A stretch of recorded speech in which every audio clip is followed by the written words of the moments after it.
শুভ দুপুর সকল বন্ধুকে জানিয়ে দেখো আমাদের এখানে দেখো আজকে রবিবার দিদিবাড়ি চলে এসেছিলাম। তো দিদিবাড়ি থেকে দেখো আজকে যে মটন, এই দেখো এটা হচ্ছে মটন। এখানে আছে দেখো উচ্ছে ভাজা, নিচে আছে ডাল, আর এখানে আছে শাকের তরকারি, পালং শাক আর লাউ শাক, আর এর মধ্যে আছে ভাত। আর এখানে সব আগের তরকারি আছে। তো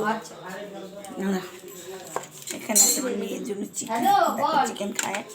তো আজকের এই মেনু যদি ভালো লাগে প্লিজ এই দুপুরের লাঞ্চে দিদির এই প্রেসারের ভাত দেখো এখন এইখানে এক প্রেসার ভাত। তো যদি ভালো লাগে প্লিজ শেয়ার কমেন্ট লাইক করতে একদম ভুলো না বন্ধুরা। তো এভাবে আমার সাথে থেকো, পাশে থেকো। আর সাজানো দেখো হয়ে গেছে। তো এখনকার মতো টাটা, শুভ দুপুর, বাই।